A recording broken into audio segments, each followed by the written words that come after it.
Hello everybody, welcome to this video on AQA English Literature, and I'm going to look today at unseen poetry. What I go through in this video applies to all exam boards, so even if you're not studying on AQA, stick around. Unseen poetry is the final part of the final literature exam paper, paper 2, section C, and I have a 5-step process for all unseen poems that I think will really help you, so let's get right into it. So what do you get in this unseen poetry section? Well, you get 2 poems that you've never seen before. You're asked a longer question about the first poem, like this on the screen, a 24-mark question, and then a very short question, an 8-mark question, where you're asked to compare both of the unseen poems. And obviously that's a real challenge, and it's not something, many teachers would particularly like to do, so we appreciate that this is something that is stressing students out. Have a look on the screen. This is a typical question, the poem Nettles, and you can pause the video and read the poem.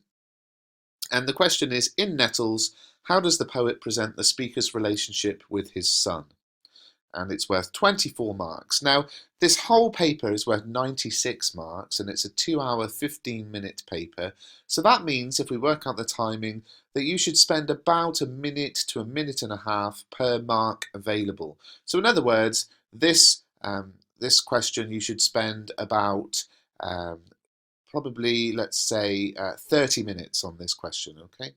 Now, let's have a look at the assessment objectives. The great thing about GCSE English Literature on the AQA exam board is that the mark schemes are pretty much exactly the same for Paper 1 Section A, Paper 1 Section B, Paper 2 Section A, Paper 2 Section B, and then they just slightly change on Paper 2 Section C, where of course AO3, context, is not assessed, because you couldn't be expected to have any kind of knowledge about the context of a poem that you've not seen before. And obviously no marks for AO4, spelling, punctuation and grammar, because that's just assessed in the first question, the Section A question of both literature papers. So all of the marks for unseen poetry, or the first poem, are for AO1 and AO2, and I'll go through those with you in a second. One of the things that I really like about the fact that there's no higher or foundation tier exam anymore is that everybody in the country obviously has to do the same paper, and as a result the exam board will choose poems that can be accessed at a very simple level but also have hidden depths for the higher ability students. So what that really means is that the poem will have a very simple literal meaning, and the first thing you should do, step 1, is to read the poem and try to understand on a very simple, literal level, what is going on.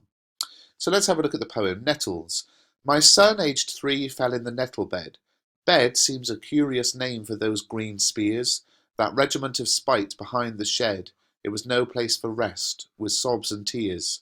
The boy came seeking comfort, and I saw white blisters beaded on his tender skin.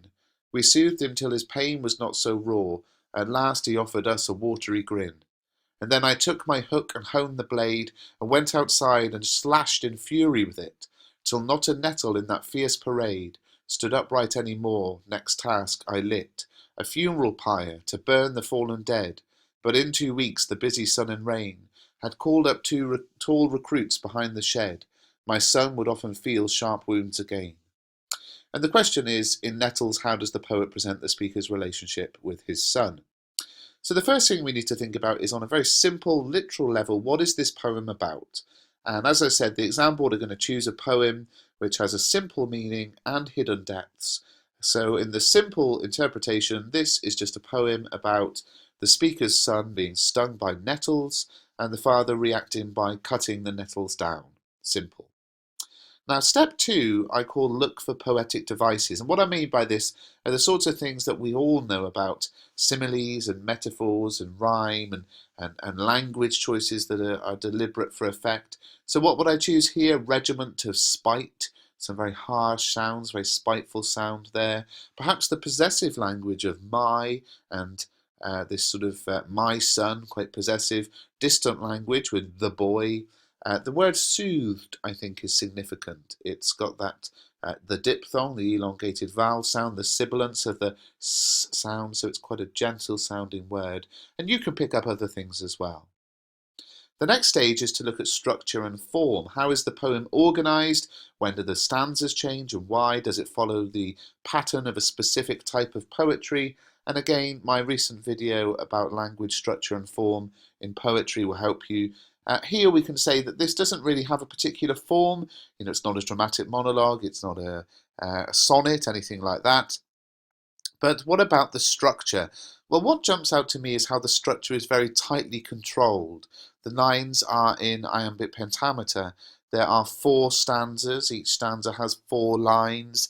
The rhyme scheme is organised and controlled with an A-B rhyme scheme. So you're just picking out these things, and you need to be at the point, by the way, where you can do all of this in a couple of minutes. You just need to be able to look at a poem and pick these sorts of things out. Step 4 for me is the key one, looking for subtleties and inconsistencies. And this is a great way to help you understand the deeper meaning of a poem. It's often found by looking for words or phrases which don't seem to fit in with the literal interpretation. So in this poem, we could say, well, if this is a poem about a boy getting stung by nettles and his dad sort of cutting the nettles down, why are there all of these military metaphors? Why is there the use of spears, regiment, parade, recruits, the fallen dead? All of this kind of language to do with war and the army and the military doesn't make sense in the simple interpretation. And I often think that hints at the deeper meaning of the poem. So higher ability students looking for the highest marks, look for those things that don't quite seem appropriate or necessary for helping you to understand the simple interpretation. And then step 5 is to answer the question. So with all of those things in mind, I would think, okay, what is the relationship with the son? You see, a simple response would be the dad loves his son, because when his son was hurt, he looked after him and then he went and cut the nettles down. But that is a plot-related answer. We don't want to retell the story of the poem. We want to analyse the specific uses of language and structure and form, although there's nothing to say about form in this particular poem. So what we would think about is things like this. Okay, we've spotted these military metaphors which appear throughout the poem. What might that tell us about the relationship with the son? Now, obviously, we don't know, but we might say, well, perhaps the relationship is combative. Perhaps it has a sort of conflict. Perhaps they're constantly at war with each other. And the ending, my son would often feel sharp wounds again, suggests that perhaps that was the future of this relationship as well, that it was a sort of one that had a lot of conflict in it. Then we would say, well, is there any evidence that, he does love his son? Yes, I think soothing is or soothed is a great word, a very soft word. We've got some real harsh sounds in this poem. Regiment of spite with the t sound, sounding really aggressive. But the word soothed is a very gentle word, as I talked about the diphthong and the sibilants really kind of creating a soft sound. And by the way, when you're analysing poetry, the sound of words is so important.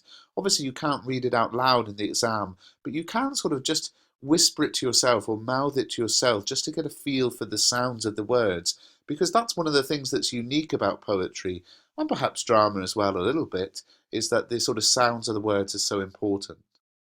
So step 5 is to answer the question, and as I said, we're looking for a conceptualized response, which means we don't just want to say, here's an example of him loving him, here's an example of him being angry, here's some metaphors which mean this. We want to bring it all together in a hypothesis. And as I've talked about numerous times in my playlists, I think the best line of argument you can have is a 2-part line of argument. In the time you've got here, about 30 minutes, is to say, it looks like this, but actually it's like this.